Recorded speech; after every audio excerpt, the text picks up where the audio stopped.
damos la bienvenida a todos los que nos ven en las diferentes plataformas, Facebook Live, bienvenidos, ¿verdad? Este es el año de los cielos abiertos.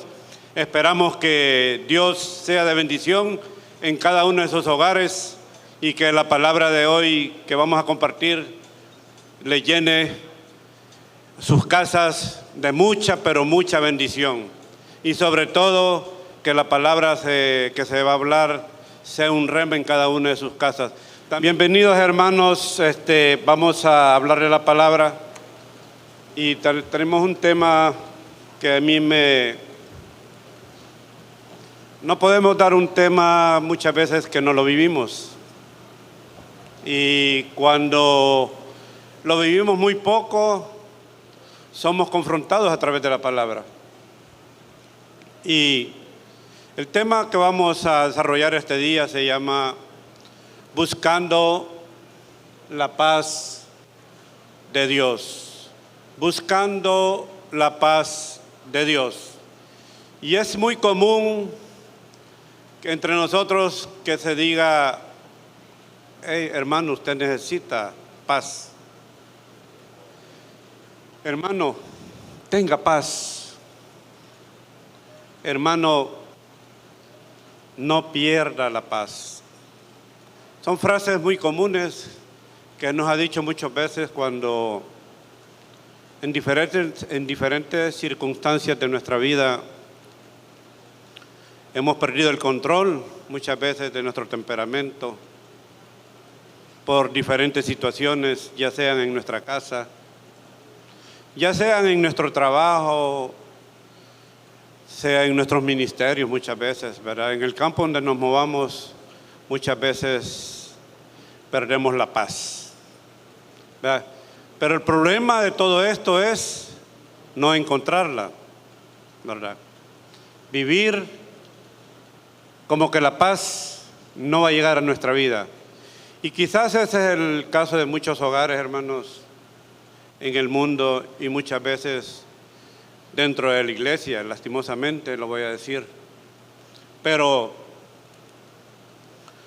son cosas que nos alejan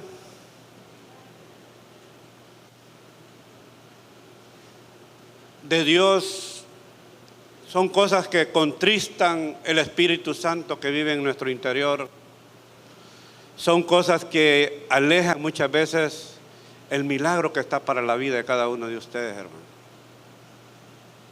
No sé cuántos logramos entender eso, pero esa es una realidad. Y vamos a ver una parábola que el Señor Jesús dijo, y lo vamos a encontrar en Lucas 6, 47 al 49. Lucas 6, del 47 al 49. Para los que han traído Biblia, y si no, nos vamos a apoyar en las pantallas. Y dice la palabra: todo aquel que viene a mí y oye mis palabras y las hace, os indicaré a quién es semejante. Semejante es al hombre que al edificar una casa cavó y ahondó y puso el fundamento sobre la roca. Pero cuando vino una inundación, el río dio con ímpetu contra aquella casa. Y hay un ejemplo aquí de esta casa, dice que, se lo voy a parafrasear. Hubo un hombre que construyó su casa sobre la arena. Vinieron lluvias, vinieron tormentas, vinieron vientos. Y la casa fue llevada, fue botada por el viento, fue llevada por la corriente. Y me ponía a pensar, ¿qué hombre con una inteligencia puede meter a su familia en una casa que no tiene el suficiente fundamento? Y no estoy hablando de fundamentos como cemento, como arena, como otros materiales que se ocupan para construir una casa, sino sobre los fundamentos donde nosotros como hijos de Dios hemos construido nuestro hogar. Fundamentos de respeto, fundamentos de honra al Señor, fundamentos de compromiso, diferentes fundamentos que usted puede y debe tener en el hogar para que su hogar sea estable, su casa sea estable. Pero también dice que hubo otro hombre que también construyó su casa sobre la roca. Vinieron tormentas, dice, vinieron tempestades, pero la casa se mantuvo firme. Y nos ponemos a pensar que estos dos hombres, hermanos, edificaron una casa cada uno con los mismos materiales, pero con diferentes fundamentos. Y la pregunta es, ¿cuál es el fundamento de tu casa? ¿Qué es lo que se respira en nuestras casas? Se respira reggaetón, se respira música de los 70, ¿saben a qué me refiero? Música viejita. Decimos, no es mala, la letra no es mala. Se respira discordia, hay una tensión cuando alguien de su familia llega a su casa porque sabe que o esta persona llega con disgusto o lo van a recibir con disgusto. Es triste, hermanos, cuando nuestra casa las construimos sobre esa arena, porque van a venir lluvias, tormentas, y la casa va a ser destruida. Nuestras familias se van a ver separadas, nuestro matrimonio. Nuestros hijos van a querer despegar luego de la casa. Fíjense que, no me gusta decir esto, pero yo tengo tengo 3 hijos, el mayor tiene 40 años, se casó, pero le había agarrado la manía de estar 3 o 4 veces en la casa a la semana y menos tiempo en su casa. Y hay otros hijos también que viven conmigo, pero yo me pregunto, ¿por qué? ¿Por qué es que le gusta estar en mi casa? ¿Y por qué otros hijos desde muy temprana edad se van de sus casas y no desean vivir en ella? Porque los fundamentos que están en esa casa muchas veces son fundamentos de maltrato, son fundamentos de rechazo, son fundamentos donde usted no les pone la atención debida a los hijos, o a la esposa o al esposo. Y Dios nos llama a que nuestra casa esté fundada en la roca que es Jesucristo en nuestra vida. ¿Cuántos se alegran por eso? Porque hemos conocido quién es Jesucristo en nuestra vida. Y es que somos hijos de Dios. Somos lavados con la sangre del Cordero. Nuestro interior se ha renovado. ¿Cuántos han sido renovados interiormente? Amén, gloria a Dios. Dice la palabra de Dios en Romanos que nuestra mente tiene que ser transformada, renovando nuestro pensamiento, dice, para que lleguemos a entender quién es Jesucristo en nuestras vidas.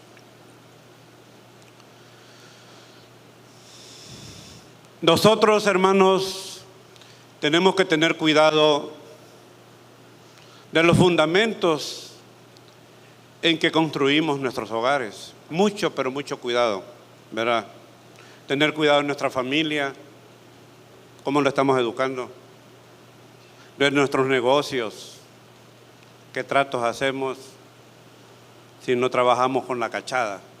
Se maneja mucho en El Salvador la cachada. Fíjate que había alguien hubieron unas personas que llegaban a mi negocio a venderme unos materiales. Y un empleado me decía, mira hermano, me decía, aquí están estos materiales, comprémoslos, son baratos.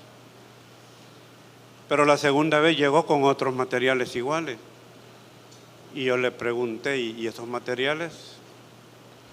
Es que me dijo, son cachadas, agárrenlos mío porque hoy hay escasez de productos. Por cierto, había una buena escasez de productos y había un buen motivo por qué agarrar estos productos, hermano. Además de baratos, estaban escasos. Pero le dije que no. Por favor, le dije, decirle que no, que nosotros no compramos cosas que no vengan con factura. Porque si nuestra fe es Jesucristo,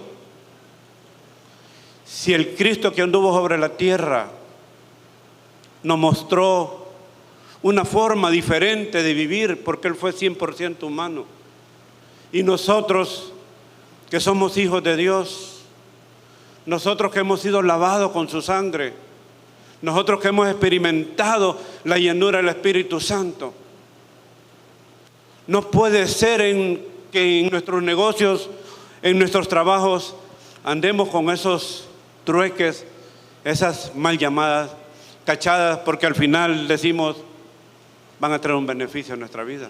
Pero ¿sabe qué? El beneficio es corto. El beneficio es corto. La factura que se le va a pasar por hacer esas cosas es larga y cara, hermano.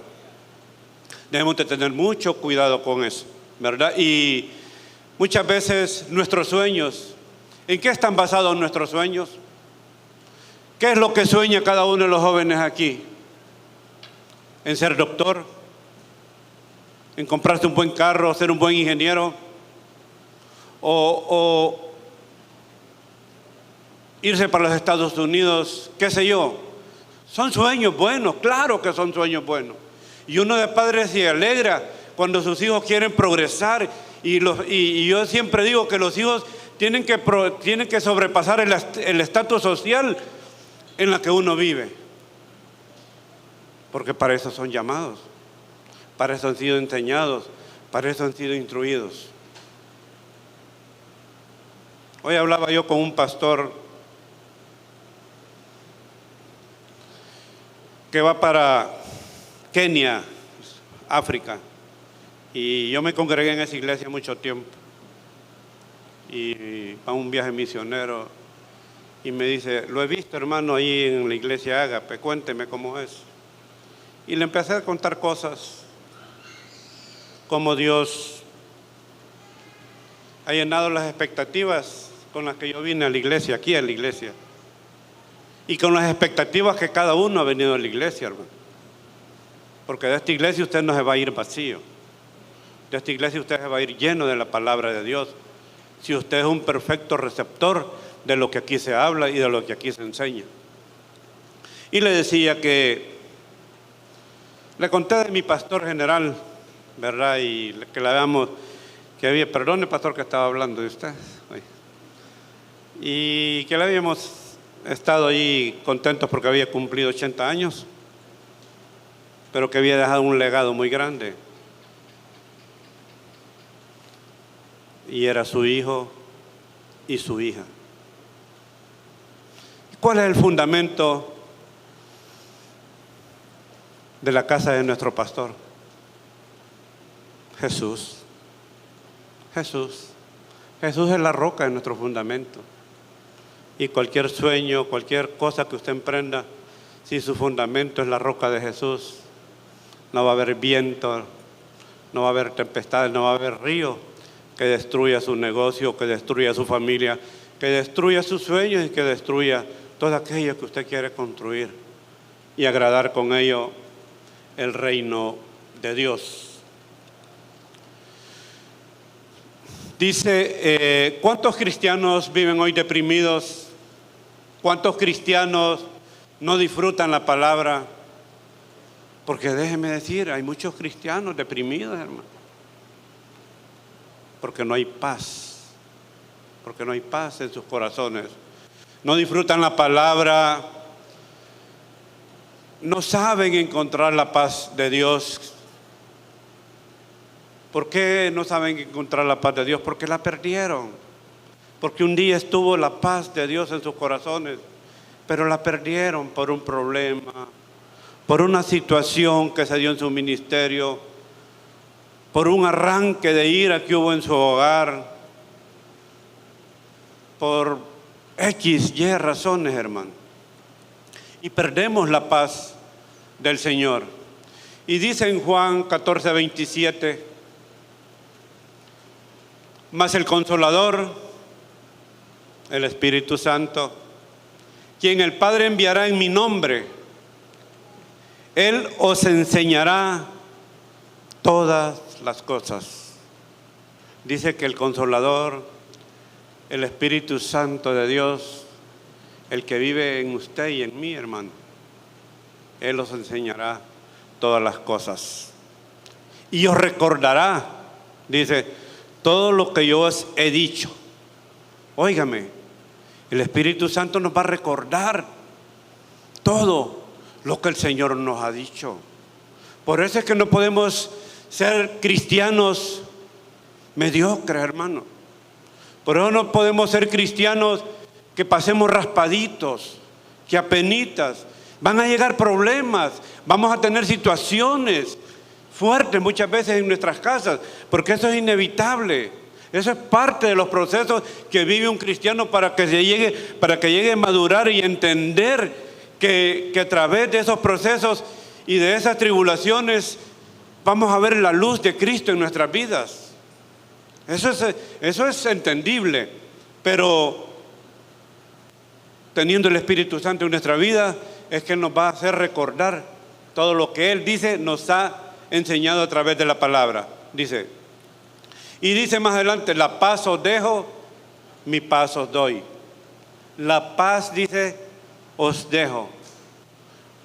¿De cuál paz está hablando Jesús? ¿De cuál paz está hablando Jesús? Cuando Jesús anduvo en la tierra, hermanos, y fue crucificado en la cruz del Calvario, Él dijo que nos convenía que Él se fuera. Óigame, aunque los discípulos no lo entendían, y quizás nosotros hubiéramos estado en esa etapa de la historia, no lo hubiéramos entendido, pero Jesús les dijo, les conviene que yo me vaya. Imagínense 3 años de infracción de ministerio con sus apóstoles. Pero os enviaré, dice. ¿A quién enviará? ¿Y a quién envió? Hermanos, ¿a quién envió? ¿Quién vive en nosotros? Su Espíritu Santo. Y os enviaré, dice el Consolador, el Espíritu Santo, ¿verdad? Y dice que con Él, hermanos, nos dejó la paz. La paz no se la llevó Él al trono de la gracia del Padre. La paz nos la dejó a nosotros. Y la pregunta es, ¿por qué perdemos la paz muchas veces con cosas que pueden ser solucionables en nuestra vida? Con cosas donde podemos ir a pedirle al Señor orientación. Porque dice que el Espíritu Santo está para guiarnos, para instruirnos, para redarguirnos. Pero ¿por qué no acudimos a eso? Tenemos herramientas espirituales por las cuales podemos echar mano de ellas, pero no lo hacemos. Queremos vivir en derrota, queremos vivir deprimidos, queremos vivir con estrés. Y vivimos muchas veces en un círculo que no queremos salir de él, y se vuelve a repetir, y llegamos al punto de partida y volvemos a repetir. Hermanos, no es el tiempo. Viene el tiempo del arrebatamiento de la iglesia. No sé si usted lo sabe o lo siente en el espíritu. Yo creo que no va a pasar otra generación más si la iglesia de Jesucristo, el cuerpo de Cristo, no ha sido arrebatado, hermano. Pero ¿cómo nos va a hallar? Esa es una pregunta. Yo puedo tener mi convicción. Yo le hablo a mis hijos, yo le hablo a mis nietos, a mi esposa, platicamos.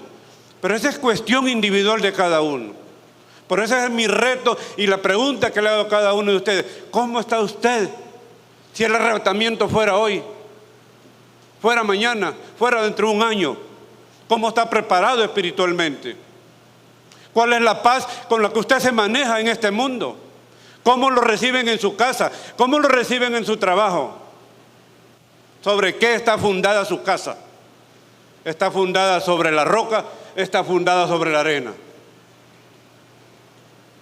Esas son preguntas que cada uno debería de contestárnoslas nosotros mismos. Nos veo callados, hermano. Pregunto, ¿el mundo nos da paz? ¿El mundo nos da paz? ¿El mundo nos da paz?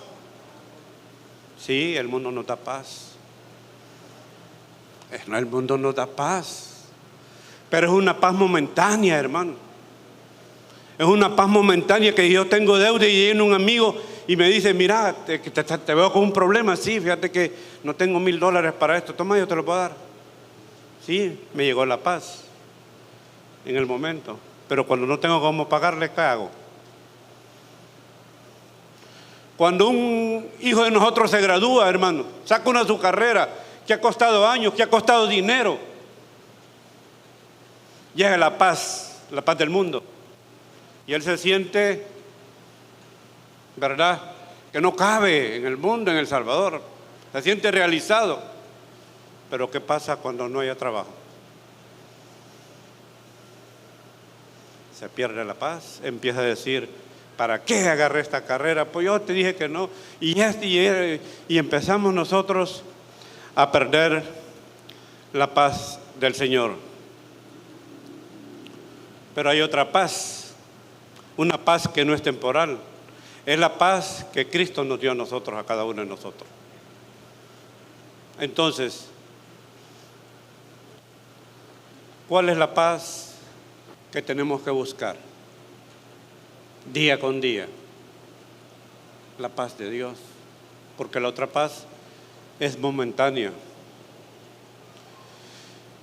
La cruz, hermanos, no solo nos recuerda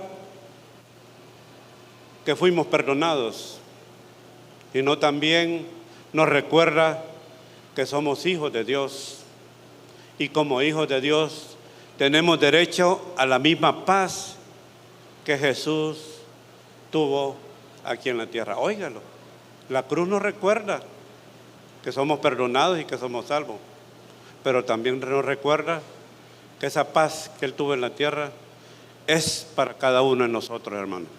Amén. La paz de Dios no se basa en resultados. La paz de Dios se basa en la confianza. Un día de estos tenía que pagar un dinero fuerte yo, y había como cierta paz que se estaba perdiendo en mi corazón, en mi interior, porque soy humano.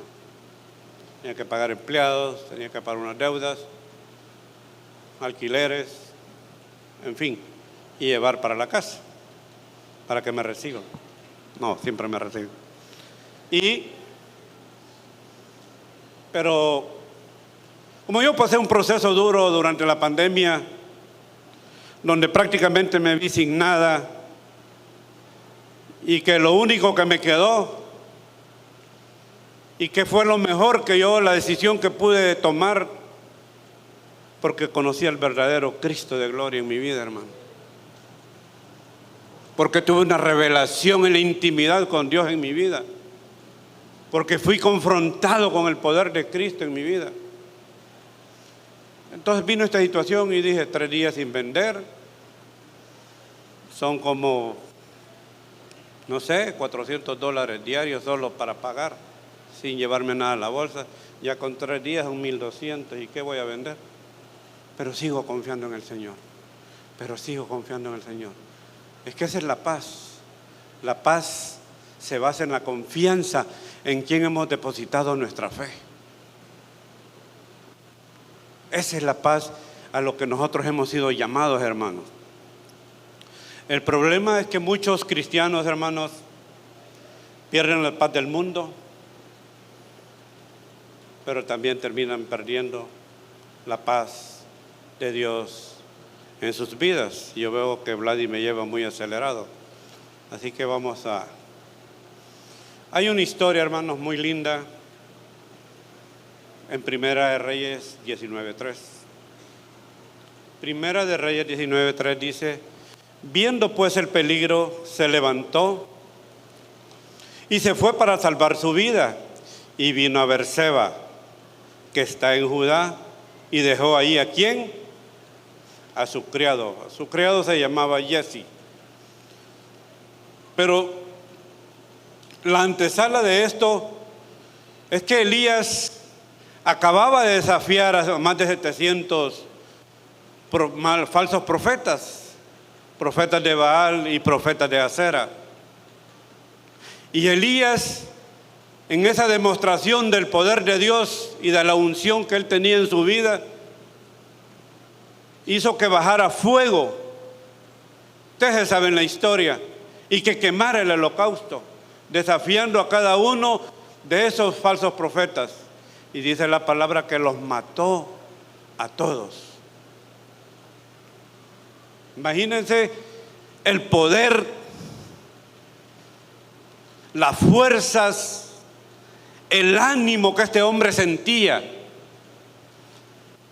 al haber provocado que bajara fuego por el poder de Dios. ¿Cuántos saben aquí que ha llovido fuego por la palabra de alguien? Si alguien sabe, ese fue Elías, hermano. Y Elías, su fe estaba engrandecida, pero dice que se dio cuenta una mujer que se llamaba Jezabel. Y esta Jezabel era la esposa del rey.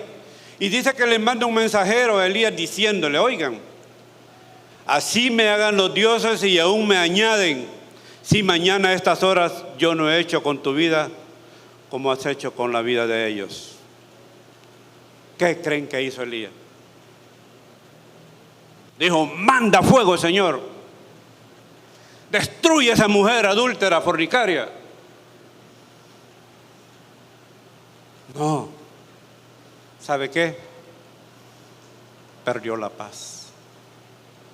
Perdió la paz por una palabra de una mujer.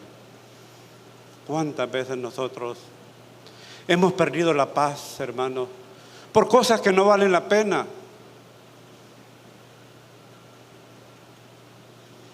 Por cosas que quizás nos hubiera sido mejor quedarnos callados, hermanos, y no dañar el corazón de la otra persona, no dañar mi corazón y no dañar el Espíritu Santo que vive en mi interior. Pero no, muchas veces por una palabra perdemos la paz, como en la historia.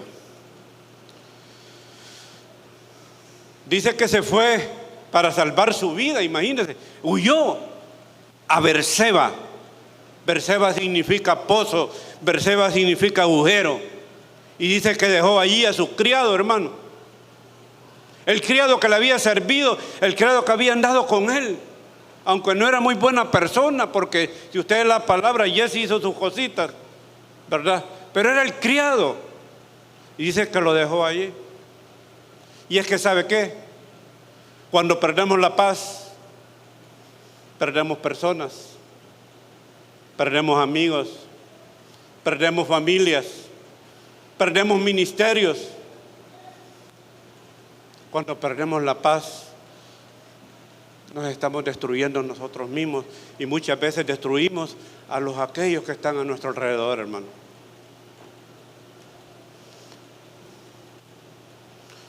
Porque cuando se pierde la paz, muchas veces empezamos a abandonar todas aquellas cosas que Dios nos ha dado. Pero les decía, hay veces hemos estado a un punto de un milagro en nuestra vida, hermano. Así, a escasos centímetros está el milagro. Y decimos, en buen salvadoreño, la regué. Eché a perder todo. Todo aquello que me había costado construir, lo eché a perder por nada en nuestra vida.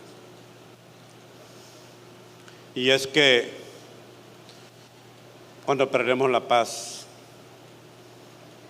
dañamos el cuerpo de Cristo, hermano.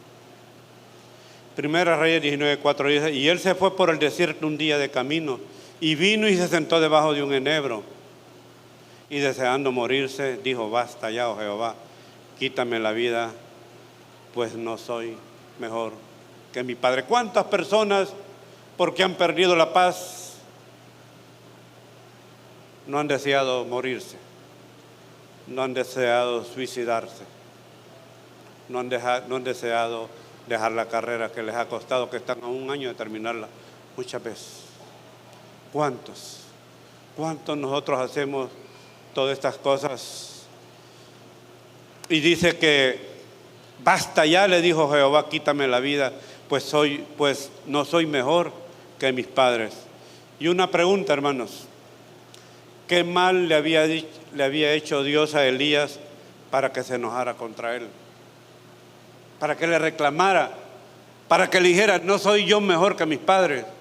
¿Qué mal nos ha hecho a nosotros para decirle: ¿por qué, Señor? ¿Por qué? ¿Por qué a él le dan el ministerio? ¿Por qué al otro no? ¿Por qué él tiene un buen trabajo y por qué yo no? ¿Por qué él tiene un buen carro y yo no? ¿Por qué él lo ponen en la banda del grupo 1, domingo 1, no sé, y a mí me han puesto en el domingo 2? ¿Por qué? Y empezamos ¿por qué no nací en un hogar con un estatus económico fuerte? ¿Por qué me ha tocado vivir en un cuartito? Créamelo, en ese cuartito va a llegar la gloria de Dios para su vida. Si Dios no necesita riqueza para hacerlo grande en esta tierra, solo necesita un corazón dispuesto, un corazón que le agrade, como le agradaba el corazón de David. Porque David era un muchacho, quizás sin herencia, pero tenía el corazón como a Dios le gustaba. Y a eso hemos sido llamados nosotros, hermanos, a desafiar muchas veces a Dios, conmover el corazón de Dios, para que Dios empiece a fijar en nosotros y empiece sobre nosotros construir una nueva vida, unos nuevos sueños, unas nuevas ideales. Cuando yo veo parejas aquí, yo quiero verlas felices, hermano. Quiero verlos que se amen y que sean íntegros, que se respeten y sobre todo que lleven la gloria de Dios, no solo en sus vidas, sino en la familia que ellos pertenecen, hermano. Dice Salmo 4:8: en paz me acostaré y así mismo dormiré, porque solo tú, Jehová, me haces vivir confiado. ¿Por qué te enojas conmigo?, te dice Dios. ¿Por qué te enojas conmigo? ¿Acaso no te he respaldado en tu trabajo? ¿Acaso no he sido yo el que estuve en tu estudio? ¿Acaso no estuve yo cuando tú te casaste y formaste una familia? ¿Por qué?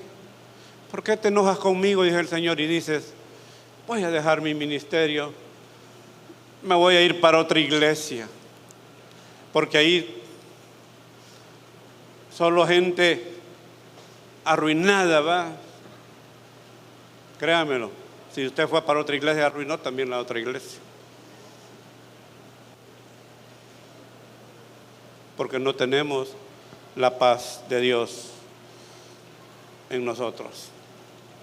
Dios siempre tiene el control. Dice una de las alabanzas: ¿por qué he de atemorizarme? Dios tiene el control. ¿Por qué yo he de atemorizarme? Y en momentos de angustia que yo he vivido, en momentos de situaciones difíciles, en momentos que quizás cosas menores que a Elías me ha pasado en mi vida y que he perdido la paz, yo declaro: Dios tiene el control. Y Dios tiene el control sobre la vida de cada uno de ustedes, hermanos, porque ustedes han sido cimentados en la roca de Dios, en la roca de Cristo. Dios siempre tendrá el control. No tienen a qué temer que va a haber hambre, que va a haber escasez, que el presidente del Bitcoin, que el no sé qué, y por todo andamos ahorita. No, alegrémonos. Alegrémonos que todas estas cosas que se oyen en nuestro diario vivir nos están anunciando que la venida del Señor viene. Alegrémonos por eso, porque Cristo viene, pero Cristo viene por una iglesia limpia, sin manchas, sin arrugas, hermanos. Y esa debe ser nuestra preocupación aquí en la tierra, buscar la presencia de Dios, arrodillar la presencia de Dios. Mis momentos de intimidad fueron cuando la presencia de Dios estuvo más cerca de mí, y yo entendí que cuando estoy cerca de Dios, Él se acerca a mí. Pero hay que cambiar cosas también en nuestra vida, porque si no perdemos la paz. Tuvo depresión, dice más adelante, Primera de Reyes 19:5, que dice ahí, si lo tienen en la pantalla, dice: echándose debajo del enebro, se quedó dormido, y aquí un ángel le tocó y le dijo: levántate y come. Mira, hermano, dice que tuvo temor, tuvo depresión, porque una mujer le había robado la paz a Elías, al gran profeta, al que va a ser uno quizás de los 2 testigos aquí en la tierra. A ese hombre una mujer le había robado la paz y estaba en depresión. ¿Cuántas veces nosotros nos ponemos en depresión por situaciones que no las podemos solucionar si nosotros no tenemos la capacidad ni siquiera añadir un cabello a nuestra cabeza, hermanos? Así de sencillo. Y dice en el 6, ¿qué dice el 6? Entonces él miró, y aquí su cabecera una torta cocida sobre las ascuas y una vasija de agua, y comió y bebió y volvió a dormir. Imagínense qué tremendo nuestro Dios. Estaba comiendo pan del cielo, una torta cocida en el cielo, hecha por el mejor cocinero del mundo, hermano. ¿Por qué vamos a temer? ¿Por qué vamos a atemorizarnos? ¿Por qué vamos a perder la paz de Dios en nuestras vidas? Pan del cielo estaba comiendo Elías. Y dice el 7, y volviéndose el ángel de Jehová la segunda vez, dice, lo tocó diciendo: levántate, come, porque largo camino te espera. Hermanos, si usted está pasando por una situación difícil, si usted ha perdido la paz del Señor, si su hogar no está funcionando como debería de ser, si usted tiene problemas en su trabajo, en su estudio, si usted ha perdido la paz, Dios le dice: levántate, levántate, que hay mucho camino todavía que recorrer. Hay mucho camino que recorrer. Dice más adelante que caminó 40 días y 40 noches y llegó a una cueva. Y dice que sopló una tormenta que hasta quebraba las piedras. Imagina qué tormenta, hermano. Una tormenta fuerte que hasta quebraba las piedras. Y salió David de la cueva y dijo: es el Señor, es el Señor. Y no era el Señor. ¿Cuántas veces hemos visto esos recibimientos aquí, esos encuentros allá, donde ha habido un fuego del Señor, hermano? Y el día lunes nos encontramos con situaciones donde creemos que el Señor no está con nosotros. Dice más adelante que hubo un terremoto. Y decimos: hoy sí, Señor, hoy sí me levanto de esta, porque este terremoto está estremecido, ha tocado mi alma. Pero el Señor dice: no estaba en el terremoto. Dice que hubo fuego también, como esos cultos de avivamiento, como esa unción muchas veces que se ve aquí, y lloramos y gritamos y nos postramos ahí y mojamos el piso con las lágrimas. Pero cuando nos levantamos el siguiente día, el Señor tampoco estaba ahí. porque hemos perdido la paz, porque no hemos encontrado la paz de Dios en nuestra vida. Pero dice más adelante, vino un silbo apacible, dice, un silbo apacible, suave y delicado, y salió Elías, y el Señor sí estaba ahí. Y es que muchas veces, hermanos, la religiosidad nuestra nos lleva a entender o a hacernos entender en nuestra mente que un culto de poder, que una venida del encuentro, que una administración tremenda aquí, eso nos va a cambiar la vida. Sí, es cierto, nos va a cambiar la vida. Pero ¿cómo está tu intimidad? ¿Cuánto oras? ¿Cuánto le pides? ¿Cuánto tiempo es el que inviertes con Él platicando? Cuando Él te habla, ¿sabe qué? Las mejores respuestas en mi vida, cuando estoy orando, es cuando me he quedado callado, hermano. Y ahí he visto manifestado el poder de Dios y una palabra que Él tenía para mí y para mi vida, para mi negocio y para mi familia. Pero muchas veces nos envolvemos en religiosidad, hermano, en que si el hermano no anda los zapatos lustrados, no puede servir, hermano, porque eso es pecado. En que si el hermano no se quitó el pelo, en que si la hermana vino con un peinado que no era el adecuado, y nos enfrascamos en cosas tan pequeñas y vamos fraccionando el cuerpo de Cristo y le robamos la paz al siervo o a la sierva de Dios y nos robamos la paz nosotros mismos. Y es que Dios quiere hacer algo con cada uno de ustedes, hermano. Tal vez la prédica no es muy elocuente,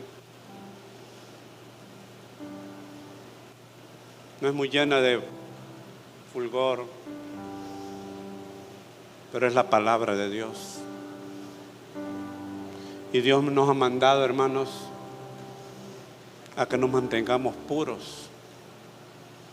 Dios nos ha mandado a que seamos buscadores de su presencia, hermano.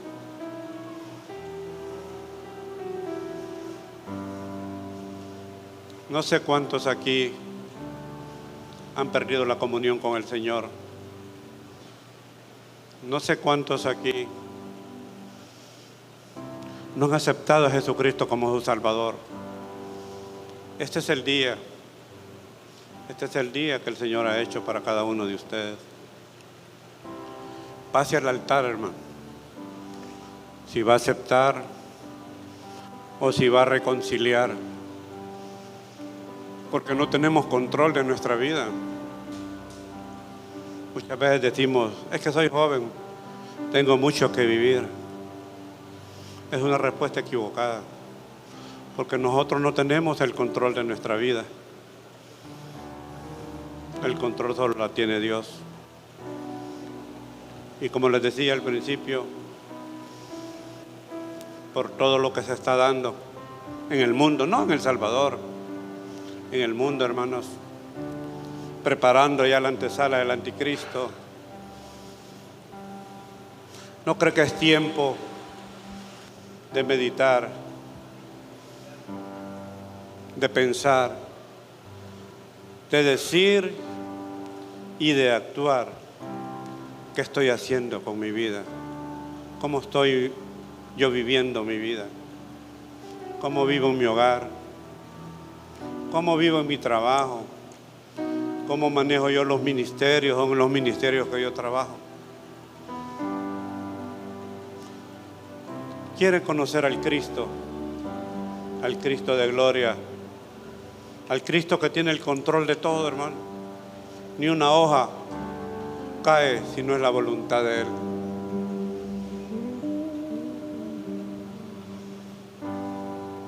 Si no hay nadie, pueden ponerse de pie, hermanos.